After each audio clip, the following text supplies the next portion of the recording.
আজ মুরগির মাংস দিয়ে এমন এক সবজি রান্না করব যেটা কিন্তু শীতকালীন সময় কিন্তু এই সবজিটা পাওয়া যায়। আজ আমি রান্না করেছি শালগম দিয়ে মুরগির মাংসের তরকারি। এটা খেতে কিন্তু দুর্দান্ত। তাহলে এভরিওয়ান, আসসালামু আলাইকুম, সবাই কেমন আছেন? আশা করি সবাই ভালো আছেন। তো চলুন ভিডিওটি শুরু করা যাক। তো প্রথমে আমি কড়াইটাকে গরম করে তেল দিয়েছি, তারপরে বেশ খানিকটা পেঁয়াজ কুচি দিয়ে এখন পেঁয়াজটাকে হালকা ব্রাউন করে ভেজে নেব। তারপরে ব্রাউন করে ভাজা হয়ে গেলে এখন আমি এখানে আদা রসুনের পেস্ট দিয়ে দিব।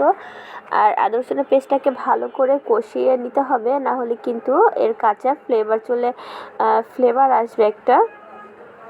ভালোভাবে কষিয়ে এখানে অল্প একটু পানি দিয়ে দিব, যেটা মশলা কষাতে কাজে আসবে। আর রেগুলারলি যে আমরা ব্যবহার করে থাকি মশলাগুলো, এখানে কিন্তু তাই ব্যবহার করেছি।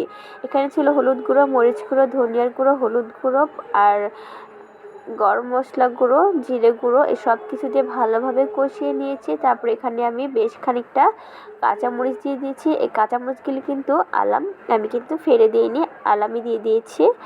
আর তারপরে চিকেনটা দিয়ে ভালো করে এখন এটাকে ভেজে নিতে হবে প্রায় 5 মিনিট পর্যন্ত পানি ছাড়াই। দেখো কিছুক্ষণ পর কিন্তু অটোমেটিকই পানি চলে এসেছে। এটাকে ভালোভাবে নাড়াচাড়া দিতে দিতে কিন্তু পানিটাকে শুকিয়ে নিতে হবে।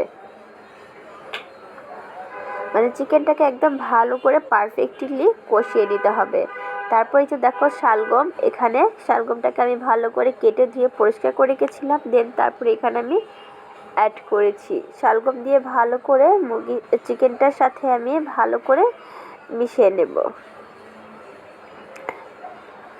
2-3 মিনিট পর্যন্ত এভাবে আমি রান্না করে নিয়েছিলাম। আর পানিটা আমি এখানে তারপর কিছুক্ষণের মধ্যেই পানি অ্যাড করে দিয়েছি। তারপরে একটু নাড়াচাড়া দিয়ে ঢাকনা দিয়ে ঢেকে রেখে দেবো বলক আসা পর্যন্ত। তারপরে কিছুক্ষণ দেখো আমার কিন্তু বলক আসার পরে কিন্তু আমি একটু নাড়াচাড়া দিয়ে ঢেকে রেখেছিলাম, সেটা দেখানো হয়নি। তারপরে দেখো পানিটা কিন্তু অলমোস্ট শুকিয়ে গিয়েছে।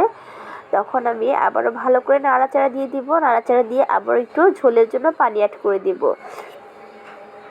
তো ঝোলের জন্য পানি অ্যাড করে নাড়াচাড়া দিয়ে ঢাকনা দিয়ে ঢেকে রেখেছিলাম প্রায় 5-10 মিনিট পর্যন্ত আমি এটাকে রান্না করে নিয়েছি। তারপরে কিন্তু আমার শালগমটাও সেদ্ধ হয়ে গিয়েছে। তো এখন আমি এখানে যে ভাজা জিরে গুঁড়ো অ্যাড করে দিয়েছি। দেন তারপরে একটু নাড়াচাড়া দিয়ে 5 মিনিট রান্না করে নিলে কিন্তু শালগম দিয়ে মুরগির মাংসের তরকারিটা কমপ্লিট হয়ে যাবে। তো চলো এখন পরিবেশনের করার পালা।